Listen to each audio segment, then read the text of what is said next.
Assalamualaikum warahmatullahi wabarakatuh. Perkenalkan, nama saya Inggar Ayu Karisma, NPM 1901011077. Saya dari kelas G PAI semester 5. Nomor urut D0158.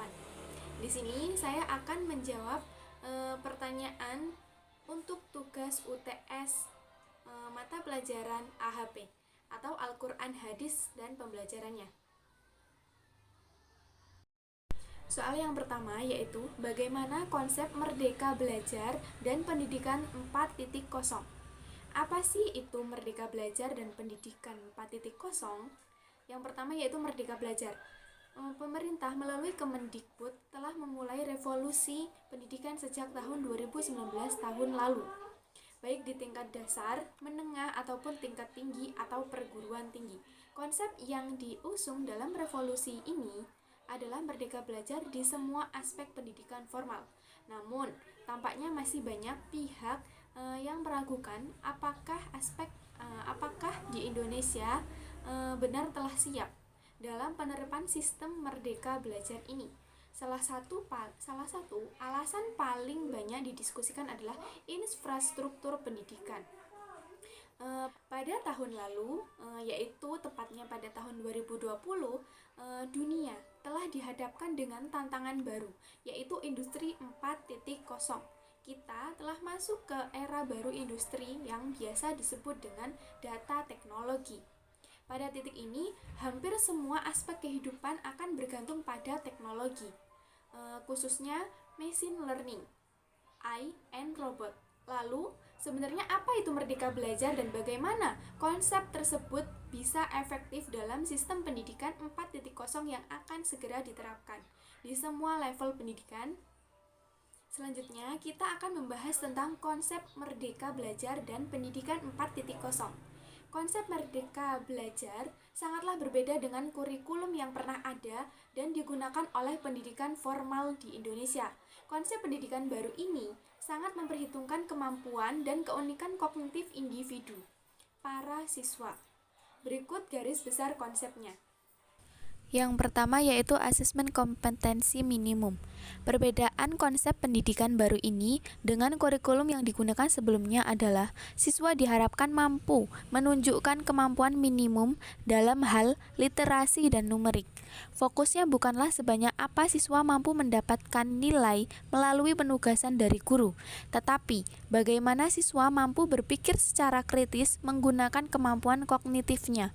Dalam bidang literasi misalnya, bila pada kurikulum sebelum-sebelumnya siswa lebih banyak diharapkan menghafal dan menerapkan materi yang mereka baca, dalam konsep asesmen kompetensi, siswa diharapkan bisa berpikir logis untuk mengabstraksi maksud dan tujuan dari materi.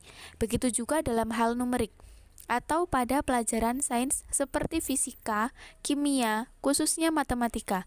Siswa tidak boleh hanya menghafal formula atau rumus, tetapi juga menemukan konsep dasarnya sehingga mereka mampu menerapkannya untuk menyelesaikan masalah yang lebih luas. Yang kedua yaitu survei karakter. Cukup melegakan bahwa pada akhirnya pemerintah mengakui pendidikan di Indonesia adalah investasi yang mahal, sebab setiap daerah memiliki keunikan manusia yang berbeda-beda dan tidak mungkin dipaksa untuk menerapkan satu sistem dengan indikator tetap. Pada konsep survei karakter, pemerintah akan menilai secara menyeluruh terkait kualitas pendidikan di sekolah, bukan hanya tentang hasil belajar, tetapi juga ekosistem dan infrastruktur pendidikan yang tersedia. Dengan kata lain, pengembangan kualitas pendidikan bukan lagi tentang penerapan indikator kualitas tetap, tetapi berdasarkan data hasil survei terbaru terhadap sekolah. Yang ketiga, perluasan penilaian hasil belajar. Satu hal paling menarik dalam konsep merdeka belajar ini, kedepannya siswa akan diberikan ruang untuk bisa mengembangkan diri mereka sesuai minat dan bakat. Dengan cara ini, stigma siswa pintar dan bodoh diharapkan bisa segera dihilangkan, sebab manusia memiliki bakat alami yang berbeda-beda dan tidak bisa ditentukan dengan tes formal, pemerataan kualitas pendidikan, hingga ke 3T. Apa sih 3T itu? Yaitu terdepan, tertinggal, dan terluas. Pemerintah membuat kebijakan afirmasi dan pemberian kuota khusus bagi siswa yang tinggal di daerah 3T. Industri 4.0 adalah momen penting dalam pemerataan kualitas pendidikan di Indonesia, sebab pada tahun 2030 nanti akan menjadi puncak dari bonus demografi Indonesia dengan 64% penduduk adalah angkatan kerja.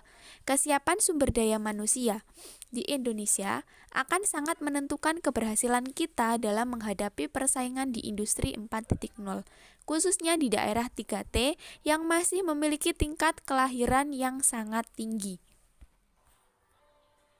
Pertanyaan yang kedua yaitu, apa perencanaan pembelajaran Al-Quran Hadis dan pembelajarannya yang Anda miliki dalam menyambut era pendidikan 4.0 ini? Rencana pelaksanaan pembelajaran atau sering disebut dengan RPP merupakan pegangan seorang guru dalam mengajar di dalam kelas. RPP dibuat oleh guru untuk membantunya dalam mengajar agar sesuai dengan standar kompetensi dan kompetensi dasar pada hari tersebut. Rencana pembelajaran yang akan saya lakukan yaitu yang pertama, dengan cara membuat video pembelajaran yang menarik tentang Al-Quran, hadis, serta pembelajarannya. Semisal tentang apa sih perbedaan hadis dan Al-Quran.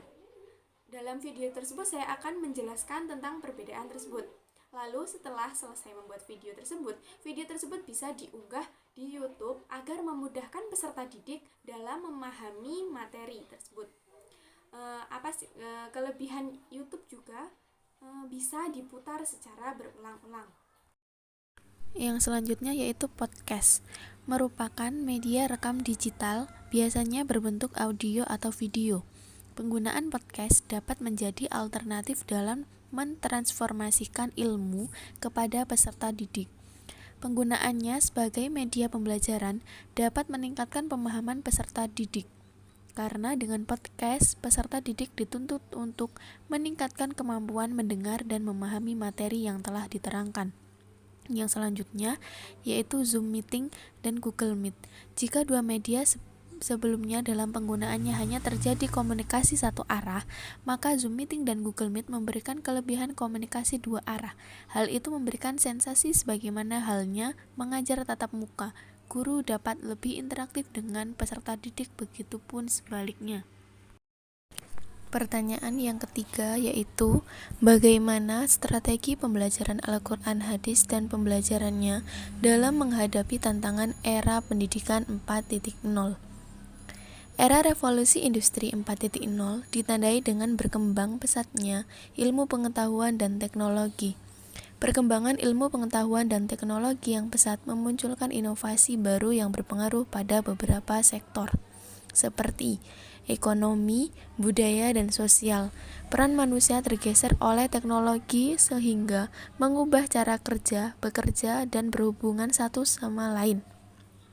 Blended learning adalah sebuah kemudahan pembelajaran yang menggabungkan berbagai cara penyampaian, model pengajaran, dan gaya pembelajaran, memperkenalkan berbagai pilihan media dialog antara fasilitator dengan orang yang mendapat pengajaran.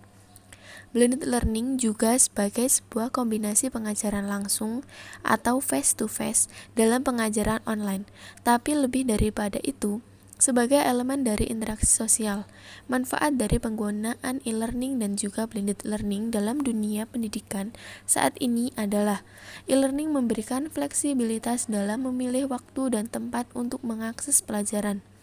Mahasiswa tidak perlu mengadakan perjalanan menuju tempat pelajaran disampaikannya e-learning. E-learning bisa dilakukan dari mana saja, baik yang memiliki akses ke internet ataupun tidak.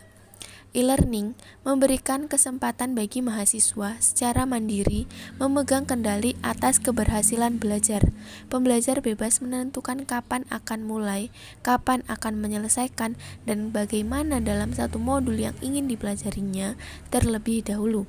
Seandainya setelah diulang masih ada hal yang belum ia pahami, pembelajar bisa menghubungi instruktur narasumber melalui email, chat, atau ikut dialog interaktif pada waktu-waktu tertentu. Bisa juga membaca hasil diskusi di message board yang tersedia di LMS atau Learning Management System.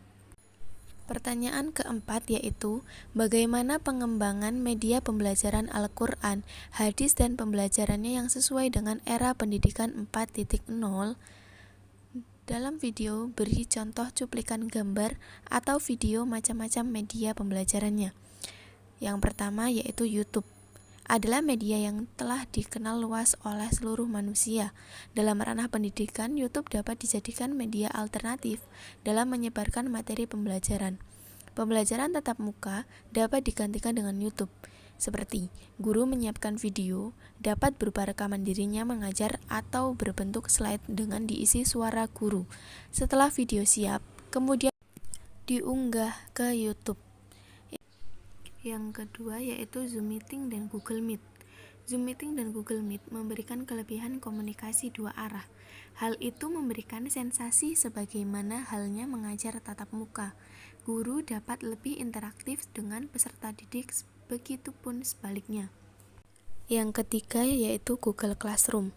Dalam platform gratis berbasis web yang dibuat untuk mempermudah kegiatan pembelajaran pendidik dan murid, melansir dari Google for Education, Classroom merupakan memungkinkan para guru untuk mengatur dan menilai progres murid-muridnya sambil tetap terhubung dari manapun juga.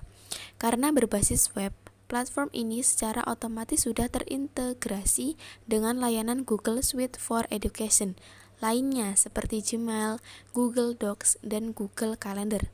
Para murid bisa menerima dan mengumpulkan tugas langsung di Classroom. Begitu juga para guru. Layanan ini dapat sangat mengurangi penggunaan kertas yang mempermudah proses pembelajaran, apalagi jika dilakukan secara jarak jauh. Fitur-fitur yang tersedia dalam Classroom antara lain fitur untuk guru, fitur untuk murid, dan fitur untuk orang tua murid. Pertanyaan yang terakhir yaitu, apa pendapat Anda yang tentunya didukung dari berbagai teori yang kuat terkait evaluasi pembelajaran Al-Quran, hadis, dan pembelajarannya dalam suasana yang berdampingan dengan COVID-19 ini? Pandemik sudah lama terjadi. Pembelajaran secara online merupakan solusi yang tepat diterapkan untuk saat ini. Evaluasi pembelajaran sangat penting karena evaluasi pembelajaran berarti suatu proses untuk menyediakan informasi sejauh mana suatu kegiatan telah tercapai dan sejauh mana kemampuan yang telah dicapai oleh peserta didik. Mekanisme pembelajaran daring ini memiliki dampak positif berupa kemandirian siswa dalam belajar, peningkatan aktivitas mencari sumber belajar, dan inovasi gaya belajar. Adapun dampak negatif berupa penurunan intensitas siswa dalam belajar sebagai akumulasi dari rasa jenuh, kurang berinteraksi dengan teman sebaya, dan gangguan pada jaringan atau media pembelajaran. Tantangan yang dihadapi oleh siswa dan guru selama pembelajaran daring yakni ketersediaan sarana penunjang, strategi pembelajaran yang inovatif, dan sinergisitas antara komponen dan pendidikan. Pembelajaran daring berpeluang untuk terus dilaksanakan dengan sistem blended learning guna menciptakan ekosistem pembelajaran digital yang efektif dan efisien. Itulah yang dapat saya sampaikan, kurang dan lebihnya saya mohon maaf. Wassalamualaikum warahmatullahi wabarakatuh.